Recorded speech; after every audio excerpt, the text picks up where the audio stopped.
All right, folks, here we go on this Thursday. Okay.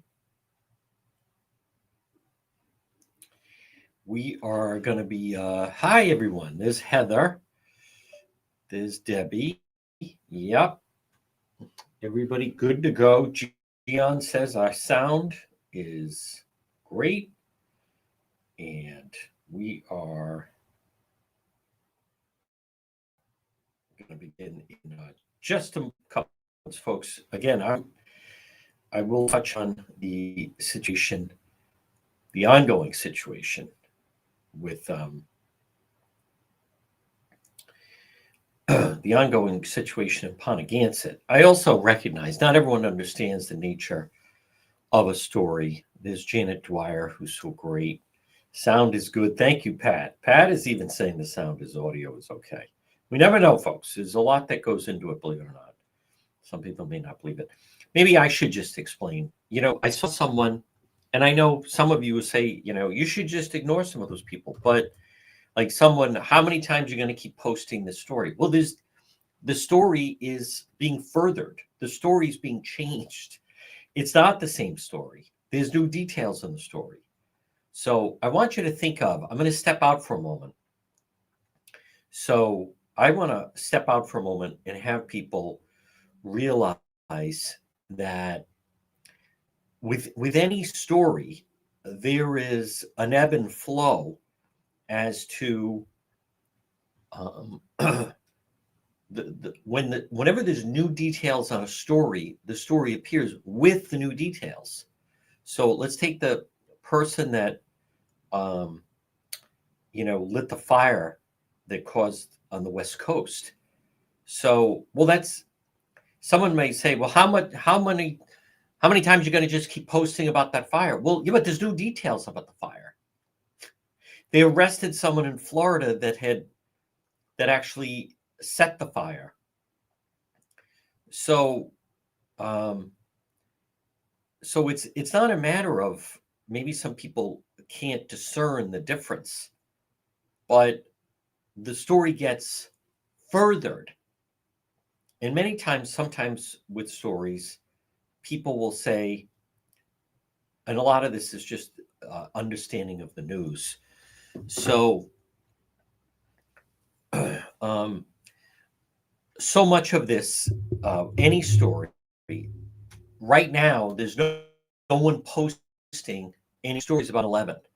Why is that? Because there's no new details on 9/11. And sometimes you get people that say, notice no one's talking about it anymore. Well, there's nothing new to rehash. Now, with this story, we still have a long way to go with this story. So it's not a matter of and again, I recognize that many times I should ignore many of the comments.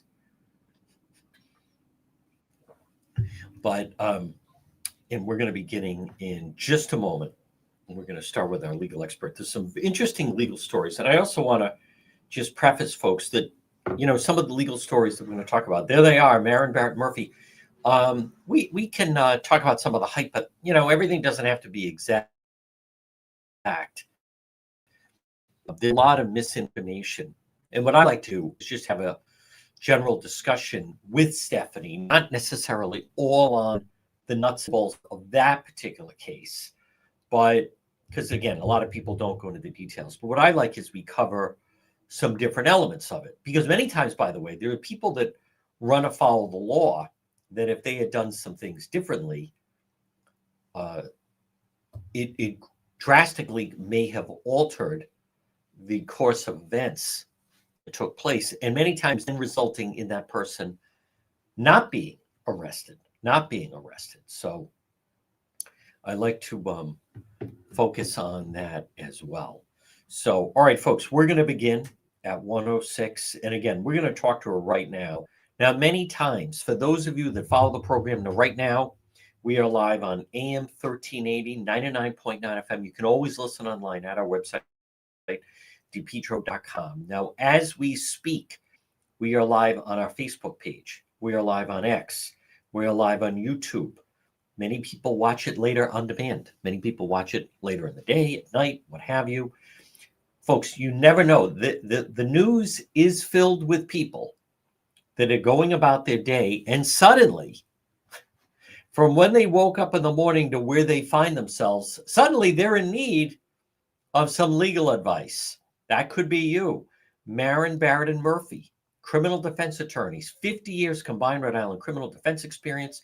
Your fight becomes theirs. They put the full weight of every firm behind every case they handle. Call them 401 228 8271. Marin, Barrett, and Murphy Law Firm, 401 228 8271. And let's bring her on from Marin, Barrett, and Murphy. She is our legal expert, and it is on this Thursday.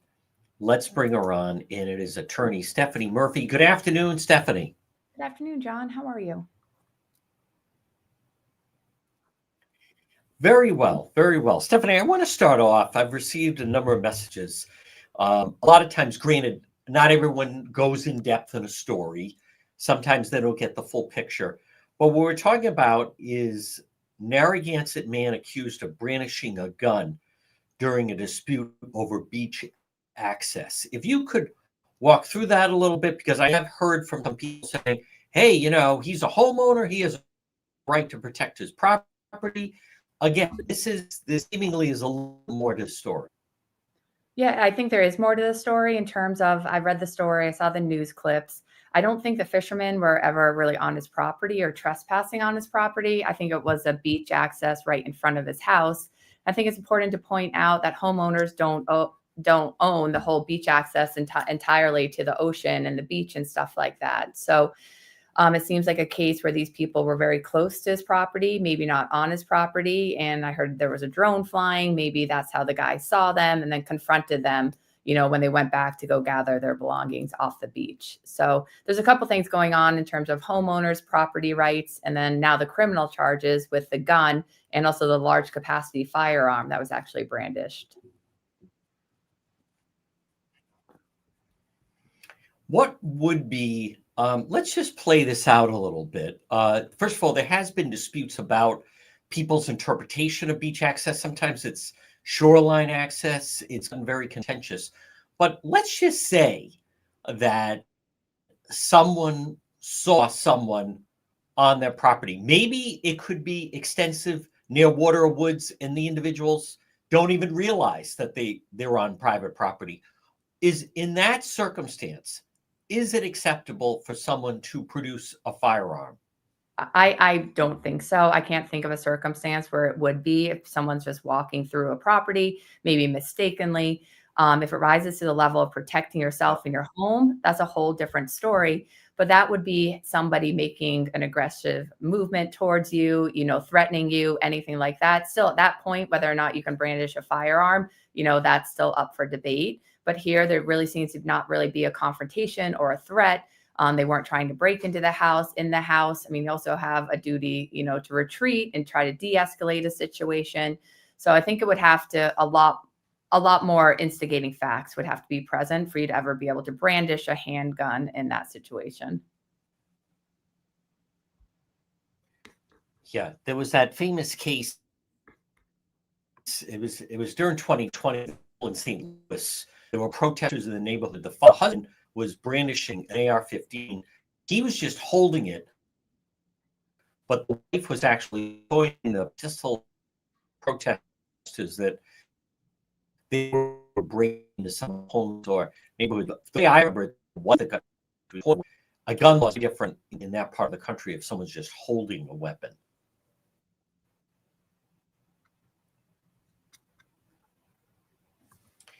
I want to also touch on the story that has certainly been in the news a lot. And I want to just touch on we know so far, and it has to do with the teacher in against a gym teacher. Last week, there is state police, very strong allegations. Just I'd like for a moment, and I just want to talk about it, and I want to focus on the legal element of this, not a moral compass. If there was a situation of a teacher having physical relations with a student in the school, again, just moral part to the side, what would be legal consequences, and at what age that, again, people, it could be wrong and it could, cause termination, but just as far as where somebody legally gets in trouble. So yeah, in terms of investigation and stuff like that, if there are allegations of wrongdoing, sexual assaults, child molestation, anything like that, that's a very serious offense, and everyone Right. needs to be I'm not notified. exactly sure. So we're not here. Okay.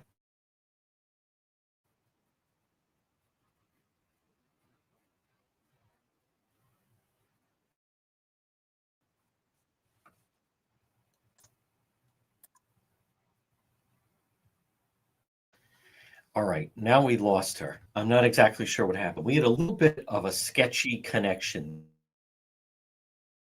there, but she's back with us.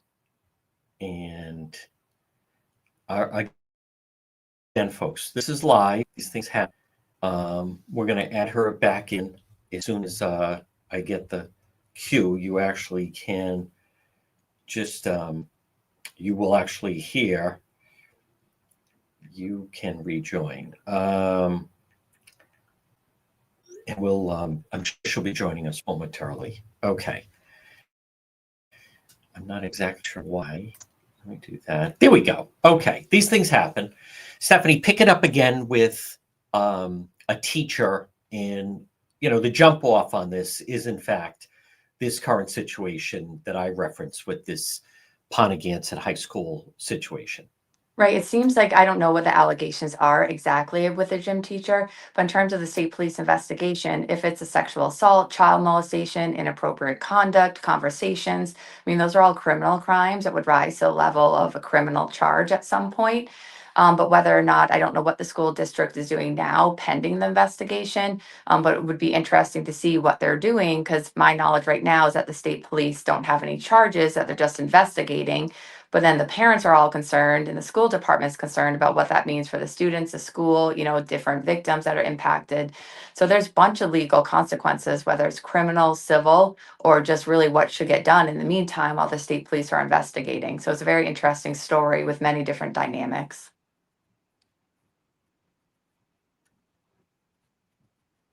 Now I want to jump off from that. Okay, let's make everybody younger. You have a 24-year-old teacher. We're going to put that teacher in a different school district. They begin a sexual relationship with a 16-year-old student. Have they broken the law?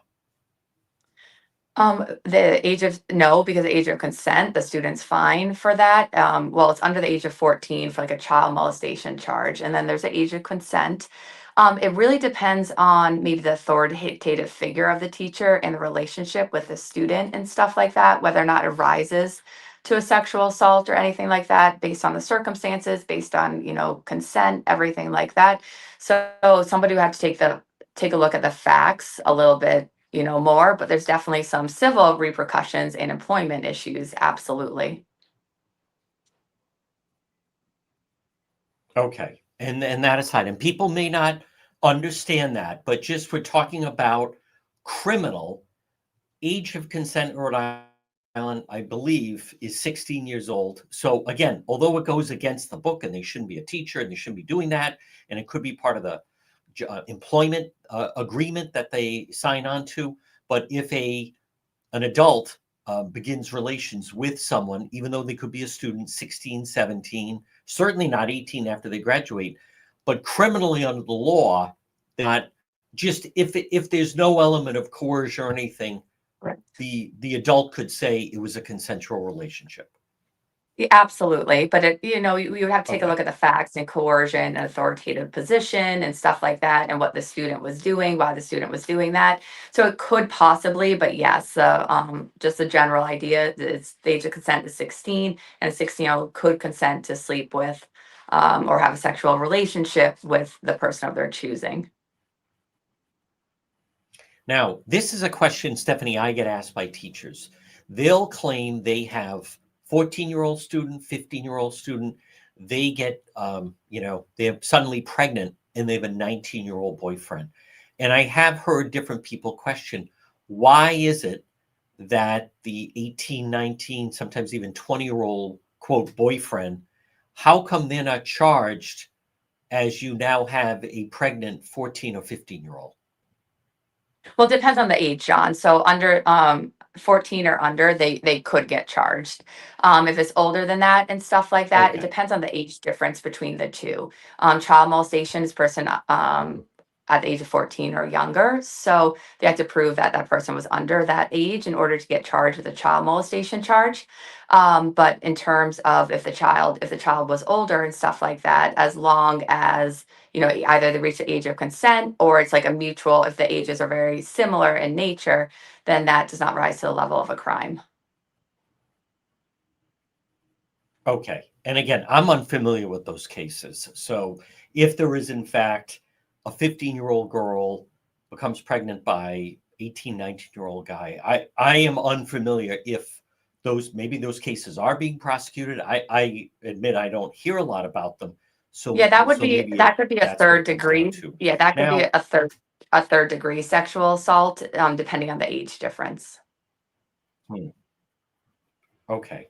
Now, as far as there was this high profile situation, the city of Warwick said, we're looking for this truck. And then a short time after that, they kind of walked it back a little bit. And then when the story came out, we learned it was a member of the Rhode Island State Police. They claimed that they didn't know that they had struck this 5-year-old. They had fled the scene. And then in the end, the Warwick police came out and they issued a statement believing that saying that they felt it was just a tragic accident that took place.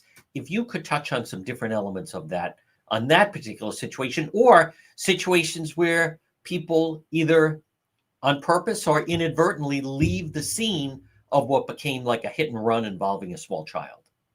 Yeah, so what happens is the state has to, or the town has to look at whether or not they can prosecute for leaving the scene. And one of them is whether or not a reasonable person in that circumstance would believe or would have known that an accident occurred. So in this case and stuff like that, I believe the Warwick police came to the decision, maybe with the help of the Attorney General's office, to be able to say in this circumstances, a reasonable person would not have known, that an accident occurred. I believe they looked at some video footage and then also the footage of the officer when he came back to the scene. And I think they determined that there was no damage to the car and that the driving wasn't altered at all based on a possible collision. So I believe they just came to that what you just said, that this was a very unlucky and unfortunate accident, and that a reasonable person in the trooper situation would not have known that they struck anyone or a person, property, anything like that. There's a duty to stop property damage on, cars and of course people. So the Warwick police came to that conclusion, I think, after doing a very thorough investigation in terms of videos and, taking a look at the car. Now, let's just say a regular person today, tomorrow, this weekend, next week, suddenly they see a police department is posting a picture of their vehicle saying, we're looking for this car. What should that person do? I think immediately call an attorney and have that attorney call the police department, figure out, what time of the day, where it happened, and then you can speak to your client about who was driving the car, where were you, was someone else driving the car, and then you can offer them information in terms of, this person was driving the car, or I got notified about, some sort of a collision. But I would definitely call an attorney first and speak to the attorney, and the attorney can always call the police and get more specific facts and try to figure out what happened on that occasion, who was driving, where and when it happened. Now, again, folks, we speak with attorney Stephanie Murphy. Stephanie, our final story that I saw that I think is interesting before we get to Stephanie's selection of Murphy's Law, 13 arrested, 4 officers hurt during pro-Palestine protests in Boston. I do get email from people saying, what's happening to America? Look at this. You can't even exercise your freedom of speech and protest. Someone, in my view, you can go to a protest, but that doesn't green light activity, which means there's no rules and therefore you can seemingly behave any way that you want. Yeah, no, I agree with that. In terms of these protests, I think the majority of the people are there for a peaceful protest. And you absolutely have that right to protest and make your feelings known. I think it's a very small group of people that, may come into the protest with the hopes of escalating it, escalating it to, disorderly conduct, to invoking violence, invoking, fraud or, property destruction and stuff like that. I do think it's really the minor group of people that are causing the problems. And most of the people are there, legally exercising their First Amendment rights to protest and to get their feelings out there. And I think it's an important part of what we can do in society. But I think it's a few people who come in with different intentions that kind of raises the level to the point that there's, serious issues and crimes being committed.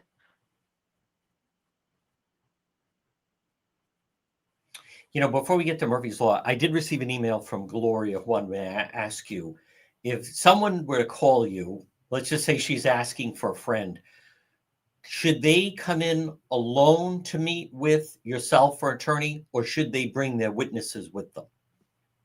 I would say the initial conversation, if somebody showed up at my office and wanted to meet, I would speak with a potential client alone to preserve the attorney-client relationship. I would love to meet with the witnesses or talk to them at a later point, but my first encounter probably would be with the potential client alone. And then I would reach out to the witnesses or bring them in. The attorney-client, privileged communication is between you and the client, not with other third parties. So I'd want to talk to the potential client first and then bring in other witnesses, but it's always very helpful right from the beginning to hear from witnesses or hear from people that could actually help you defend the case or have video footage or photos or were witnesses to a potential crime. And I'm sure, if someone were to have a spouse or significant other, or friend drive them, they could just wait in the waiting room while that person speaks privately. Yeah, absolutely. Sometimes, yeah, I'll bring them all in at first and introduce myself and kind of, tell them a little bit about our firm. And then I would probably have like a parent or a significant other leave for a portion of it and then bring them back in. And, I always have to ask my potential client or my client, what can I share? What can't I share? That's a very important part of an attorney-client relationship. And I never want to say anything, that my client doesn't want me to say or act upon. Folks, it's time for Murphy's Law. This is a story that Stephanie Murphy has found. And what do you have for us this week, Stephanie Murphy? I was reading about those two Woonsocket young kids who brought in the gun to school. They were 10 and 11 years old, and they were going ahead and getting charged in family court. They got released back to their parents. It just kind of shows in terms of guns and people bringing things into school that maybe they did it as a joke, or maybe they didn't realize the serious consequences of it. But now they're facing pretty serious crimes in family court and nobody got hurt or anything like that. It's just kind of a wake up call into what kids have access to, what kids see. I'm not sure why they were brought into school, but I believe another student notified the teachers and the police got involved. It's just a story that kind of stuck out for how young these two kids were, 10 and 11 years old. It just kind of stuck out when I was taking a look at, the latest legal stories. That's pretty young for two young kids to be bringing a gun to school. So where did they get it from? How did they get access to it? Why was it brought to school? A lot of unknown questions. It just really stuck out in my mind, though. Yeah, that's fifth grade. So that is pretty young. Again, folks, she is That's, attorney that's Stephanie an Murphy. elementary Stephanie, school. excellent job as. I know. This is not even a junior high. Stephanie, excellent job as always. We'll talk to you next week. Great. Thanks, John. Bye. All right, folks, there it is. Excellent job with attorney Stephanie Murphy. And I want to once again just put up on the screen for Gloria and anyone else. Now, remember, Gloria, I asked that question for you. If you don't want a certain person there, he can drive you, and then you could just then meet privately with attorney Murphy. So there you go.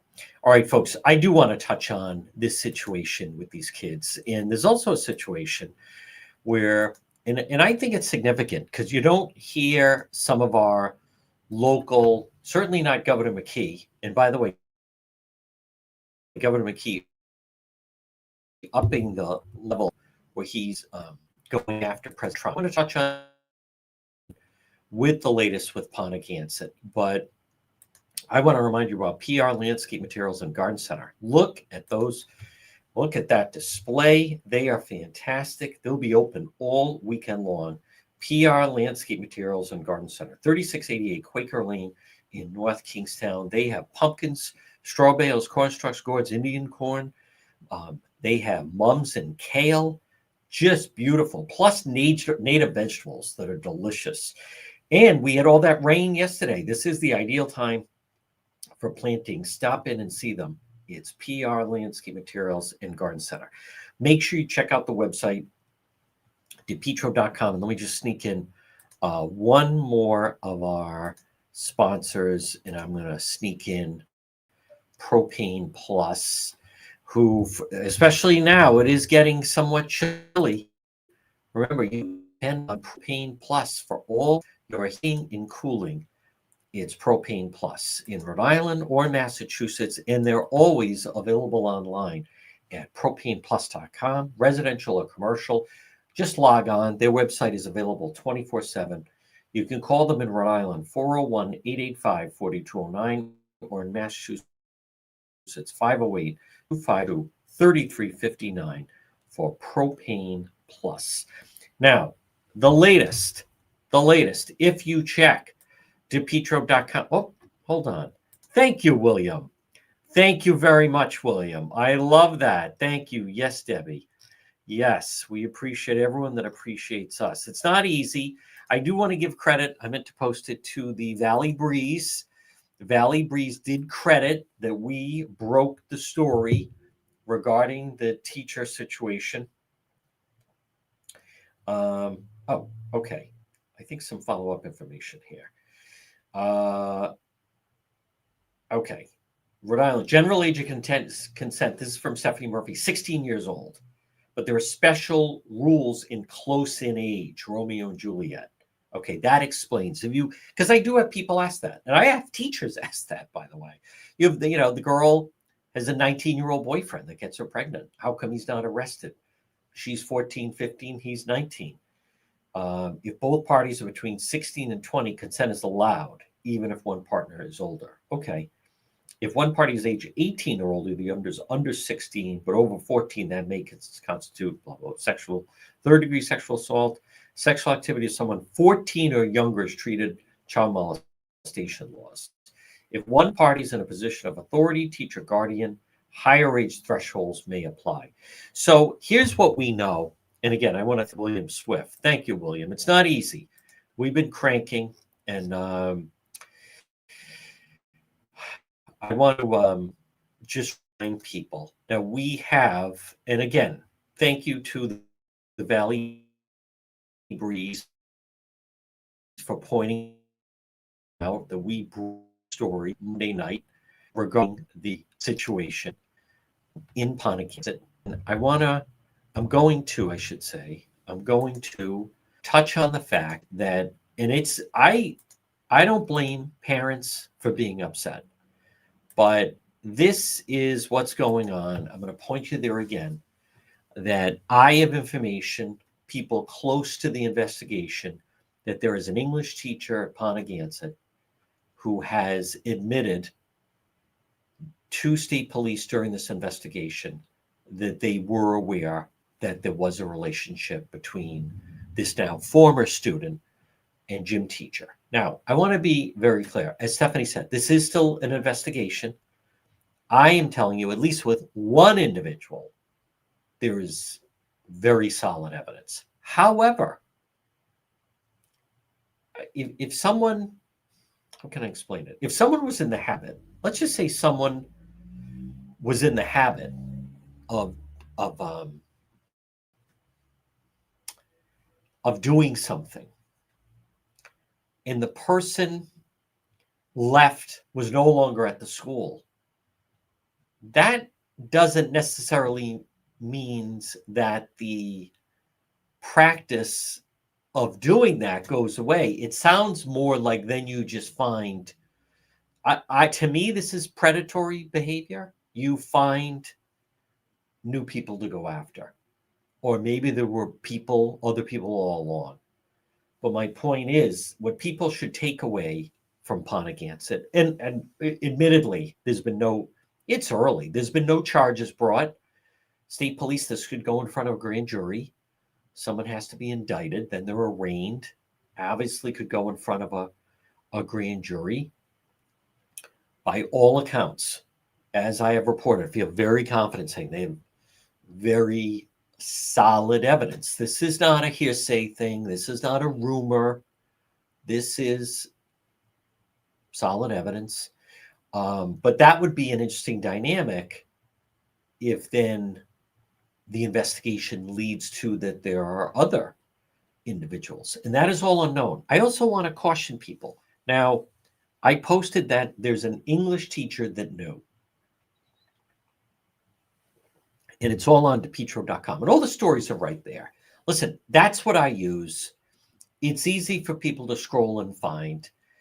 You know, I want to just take a moment before I talk about these kids with the guns. What people need to understand is, listen, I recognize the hassle of dealing with social media. I do. And just to give a little insight, I have people that just focus on Facebook. But what you don't understand is, you know, we're very active on TikTok. I have almost 115,000 followers on TikTok.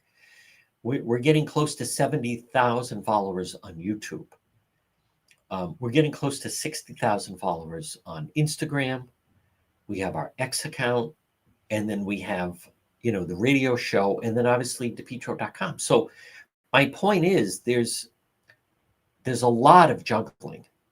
And I'll tell you what you run into is, number one, the people that read everything you put out.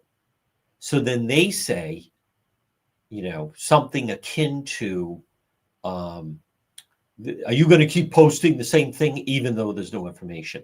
You also get the people who don't follow the news, who they're seeing all this stuff for the first time. What I don't understand is those are the people that generally, they let you know they haven't seen anything. What's this? I haven't heard about this. As if the world revolves around their knowledge of news. So it's not easy because you're trying to balance people that come in, that don't follow the news. So when they see something, they don't realize that we've been following it. They don't realize that we've done multiple stories on it. In their little tiny low IQ brain, they think that everyone's learning about it for the first time, and they're not. So you have to balance people that do follow the news, and then they know a new development, and then the people that don't follow anything, you know? So it's not easy. But with this situation, despite that, some people, yes, thank you, Henry B. So I love how these people just start firing questions. There's a lot we don't know.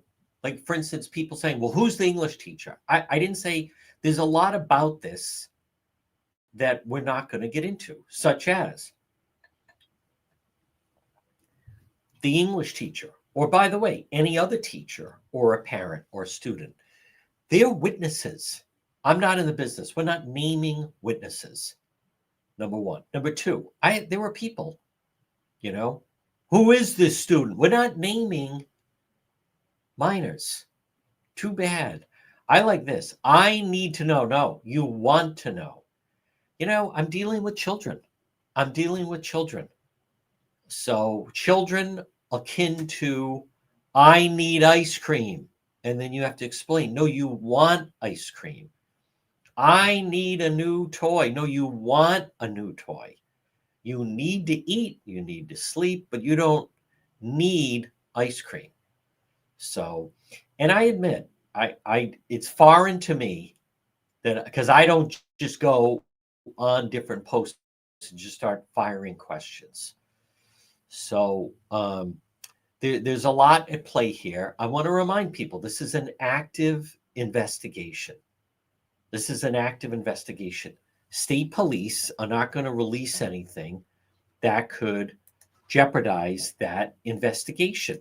So that's why, despite, see, this type of stuff, what part of the police are not releasing information? You know, the other thing about that, since he's not shy about posting a question, if you read DePietro.com, I map out how it happened. I'll tell you where it gets annoying is when the information out there and people don't seek out information. Folks, I've tried to explain and I continue to explain. I fully get that. Yeah, that's right. You want Butterbrickle. You want Butterbrickle. I'll tell you how good that is. I actually now go and stock up for the weekend to get my ice cream for the weekend from Clementine's. They're that good. All right, let me stay on schedule. And I'm not annoyed. But the information is out there. I try to explain to people there's a different type of page. We're not playing nursemaid here. I'm not your tutor. I'm not here to bring you up on the. When I'm reading something, if I don't fully get it, I then leave the site and I go because I realize I don't know all the details about it. Such as that they arrested that set the fire. Newbridge set those horrible fires out in California. I don't start firing questions.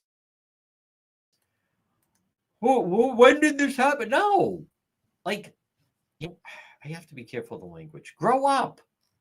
Not a nursemaid here. Not your tutor. The information is out there. Stop being this. Our platforms are not platforms for the needy. I need someone to explain this to me. Well, you've come to the wrong place, Hagbag. Beat it. The information is out there. If there's information left out, just because you want to know something doesn't mean it needs to be revealed. I need to know the students' names. No, you don't. You want to know, for whatever reason, the students' names. Who would need? I need to know who these boys are. I think it was some grandmother. My granddaughter goes to that school. I want to tell her not to date these boys. I need their names. Listen, that's a conversation between you, your son or daughter, and your granddaughter. So the state police are not releasing anything. Let's talk about Watson Materials. Folks, I can't say enough good things about Watson Materials. Call them 401-885-0600, especially this time of year. It's so nice to sit outside and request a quote from Sean. Watson Materials, the most complete selection of landscape materials in Rhode Island. Landscape lighting, pavers, retaining walls, natural stone, cobblestone. Watson Materials, 401-885-0600. Now, as far as the Bonacantha story, yes, there is information that, I also want to mention this. The people, see, this is what I do. Sorry, hopped on late. Then you're the one that has to get up to speed. Stop slowing down the class. If you jumped on late, then that's even more the reason you sit silently in the back of the classroom and then get up to speed on everything. But there's a pattern with these stories.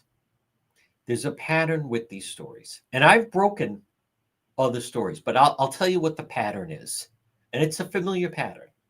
The people that doubt it, they never come forward and say, I guess I was wrong. So we broke the story Monday night. There were people that said, how come I'm not seeing other news outlets with the story? How come? I don't believe it. I think it's fake. If this is real, how come channel 10 and channel 12 don't have it? And then I say, well, because we broke the story. They don't have it yet. Well, I don't believe it. Channel 10 and channel 12 come out with, some version after we did. Well, I don't think she's going to notice. They no longer stay with, I don't believe the story. And how come they don't have it? Now they pivot into, well, I don't think she's going to end up getting charges. Well, that's not what you said. You said you didn't believe the story was real. So now, just to be really clear before I talk about the guns. Yeah, that's right. Channel 12 is chasing the trampoline in Seekonk that ended up on someone's roof. No, I'm not going to keep pounding the drum on this. We do move on. We move on to other stories. unlike some other people online that are forever still going through the evidence of the Karen Read trial. We don't operate that way. No, and it's pretty common, like Kylie Montero. I had people, believe it or not, but they were complaining of how much longer are you going to be talking about this girl in Rehoboth. Well, we followed the story until there was, nothing really new with that. And then we move on to another story. As someone on TikTok said, describing, they were talking about me. It was at a derogatory TikTok, but he said, yeah, now this guy, he's talking about me now. I should actually post the video for the subscribers. He talks about what's popular. As opposed to what? As opposed to what? Talking about obscure stories and items that no one cares about? He talks about things. Yeah, it's called current events. It's called current news. Totally uneducated. He talks about like things that are in the news. Yeah, that's right. Yes, you figured it out there. Congratulations, Myrtle. God almighty. All right, let me stay on track. Let's talk about a place with children that you could trust. Shall we? Let's talk about Kids Club on the Pike. Because everyone is talking about Kids on the Pike. I understand it, by the way. I understand why everyone's about Kids Club on the Pike. Because with Kids Club on the Pike, is it true? Let's do some true and false. Is it true that a Kids Club on the Pike, is it true that it's the perfect spot for any type of celebration with children, whether it's a birthday party, cheerleading team, soccer team, football team, a club? Is it true it's the perfect birthday party venue? True, that is true. But is it also true they're perfect for before and after school care? Providing transportation before and after care for school-age children ages 5 through 12. That's also true. And now the big question. But what about preschool? Do they have half and full day programs for preschool children ages 3 through 5? The answer is yes. Kids Club on the Pike, right off of 295 on the Cranston-Johnson line. You can call them right on Plainfield Pike, 401-443-5336 at Kids Club on the Pike. And they do, as I said, a fantastic job. I'm telling you, I've been there. I was the coach that we would organize, with the soccer team. You do the end of year banquet. It's usually at a pizza place. The kids are running around. I was contacted by a parent. I think her son was on a fall ball team. And then somebody said, yeah, let's have the end of year banquet at Dave & Buster's for the kids. One of the children was 9 or 10 years old, got robbed in the food court at Providence Place Mall because they wandered outside of Dave & Buster's. So that I am telling you, you're better off and safe if, in fact, you were at Kids Club on the Pike. Now, as far as Pontiganset, no, we're going to continue to follow the story as long as the story, when there's new waves of it that add into it. Now, as far as charges on her, I think, I don't know, but I would think we're sometime off. And I could have asked Stephanie Murphy about that, but it's a process. I mean, the first thing that happened was that she went to school. And again, the details of how this broke open are on, DePietro.com. And it was someone connected to at least one of the individuals that then, led it to where it is. I also want to be very clear. I don't wish like these people that are saying that by us talking about this story that, you're selfish, you're ruining her life. Folks, when people fall into the news, what are we supposed to do? Not talk about it? I just shared on Facebook, Pawtucket put out sex offender alert, right? Now, those are people that are convicted of crimes, and that is the new notification that they have. That's years ago.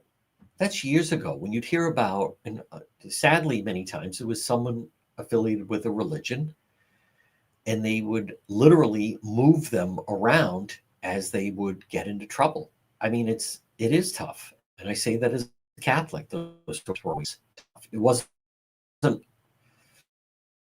it was a small number, but it certainly happened.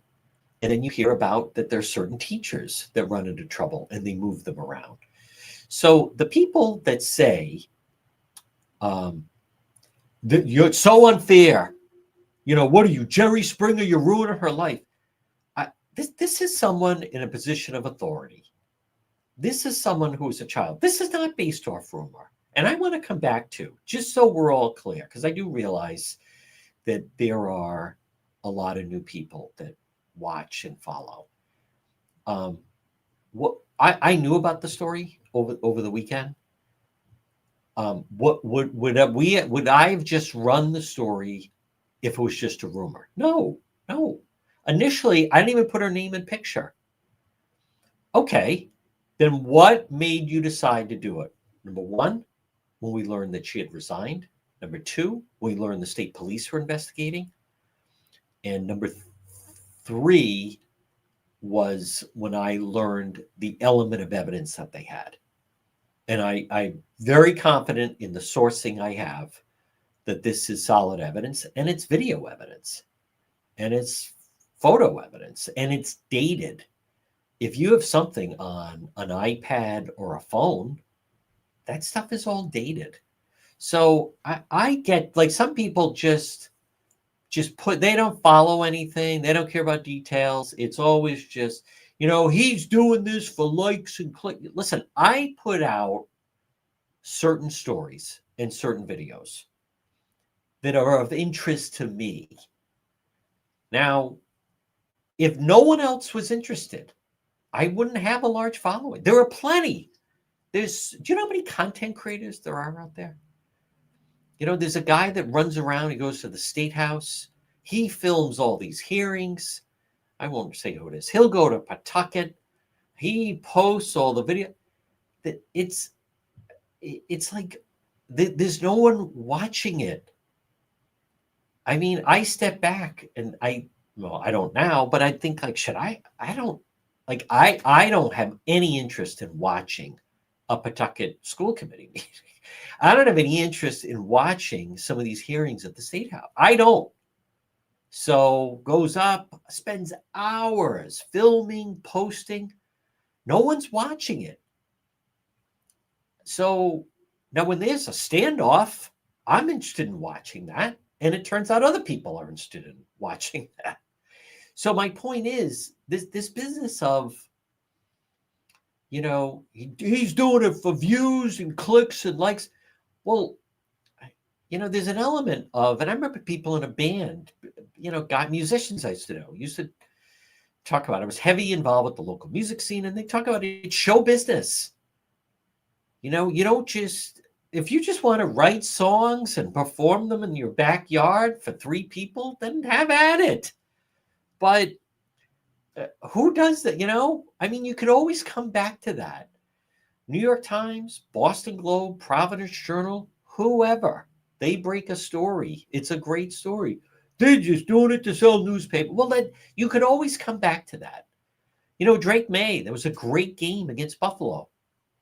He just wants to make a lot of money in the NFL. You can always come back to that. I think President Trump has a dream team around him, and he is absolutely just crushing it right now. They just say things to get votes. You can always come to the negative, Taylor Swift just writes songs to make money. Like, you can always go to the negative motive. A newspaper breaks a good story. They're just trying to sell newspapers. Someone in elected office, does something that is positive and benefits people. He's just trying to get votes. Can you imagine, you're at a bar and some woman says to the guy, hey, can I buy you a drink? You just want to sleep with, I mean, you can always go to motive. But on top of that, there are people out there. There's no shortage of people putting content out. So then you have to look at who is putting out content that people really want to see and look at. So, anyhow, and I've heard from so many parents. She was my son's favorite teacher. She used to, I mean, you got to think they're young boys. There's definitely a disorder there. Talking about the Pontiac situation, there is. So it's one thing.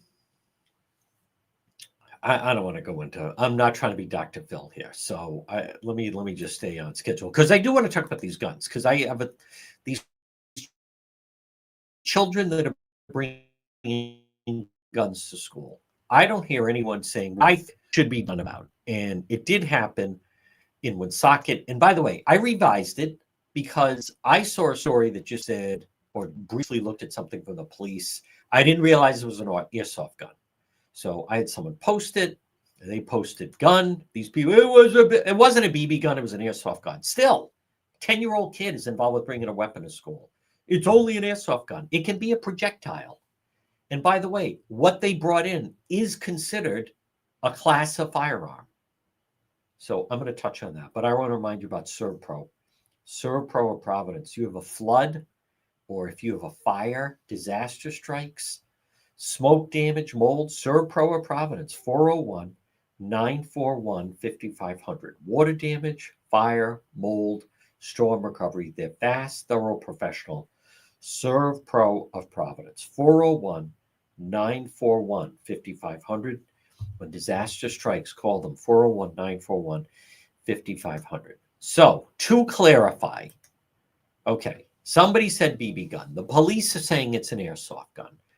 But let me just say this. In Providence, you also had a 16-year-old that brought a loaded gun to the med school. So a couple of things about this that I don't hear, and I certainly don't hear anyone that's an elected official talking about. I believe it should be entertained that parents should start to face consequences. You have children that age that are in fact bringing some kind of a weapon into school. I had touched on that. I mean, Woonsocket, I give a lot of credit when you have the principal or the superintendent, whoever it was, that was saying that there's parents driving their children to fights. I believe there should be consequences for the parents. I do. What does that mean? Some element of consequences. Now, this is pretty serious. And there's a lot of different dangerous elements to having a weapon like that. That, by the way, also, it looks like a handgun. I mean, there was that years ago. I still remember that story of there was a report of a break-in.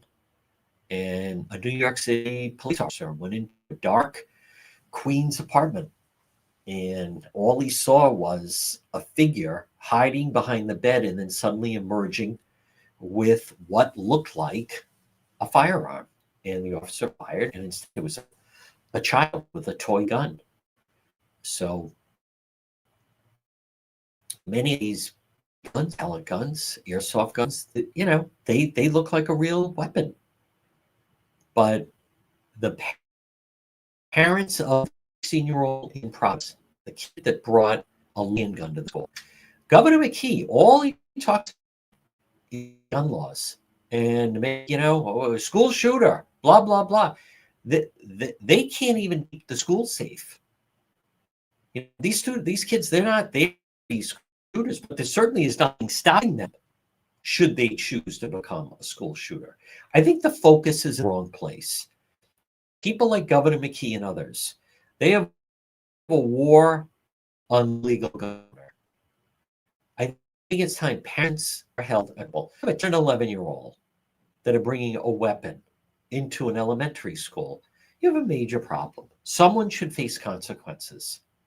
That's not just boys being boys. That's not as the people dismiss. Oh, come on, we were all kids once, right? Just like that mother. She doesn't run away that much. Oh, come on, we all ran away. I had that mother that time years ago. Oh, come on, all kids steal cars when they're young.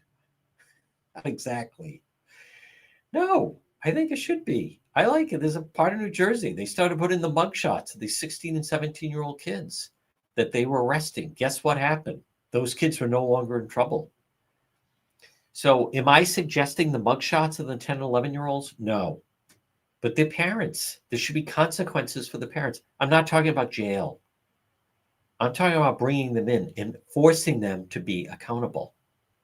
Now, that loaded 16-year-old by a 16-year-old in Providence bringing a loaded gun into the med school. Think of what could have gone wrong there. And Seth Magaziner and Gay Bomo and everyone, oh, school shooters. It's the Republicans and a school shooter. And, well, that's the med school in Providence. And my question is, how did a 16-year-old get a loaded weapon inside the school? These are the same progressives, by the way. The same Democrat Party, the same progressives that want to get the police out of the schools, that had protests to get the police out of the schools. Then what are you going to do? Folks, I want to remind you about my friend Corey. Yep. Get your garage epoxied. It's fantastic. 401-283-9815. Quality asphalt seal coating. Call him, free estimate. They epoxy garages and patios, decorative concrete flooring, pickleball court, tennis court, basketball court. Quality asphalt seal coating. 401-283-9815. They have a really good, very good social media presence. 401-283-9815 for quality asphalt seal coating. No one's talking about jail for life. There has to be consequences. These kids are not being hatched out of eggs. They're given birth. They have parents. The parents should be held responsible. 100% no weapons. But I believe more of a focus should be on trying to make sure that no weapons are brought in. Do they explain that? Now, the good news is, I believe children at both schools alerted someone. That's a positive. That's a positive. Whoever the kids are at that Woonsocket Elementary School that notified a teacher, those two, the 10 and 11-year-old, they have a gun. Those kids, we need more children like that. If you're listening to the radio, stay tuned for the 2:00 news. Everyone else, I think we're going to be out later tonight on Road Patrol Live. Enjoy this Thursday.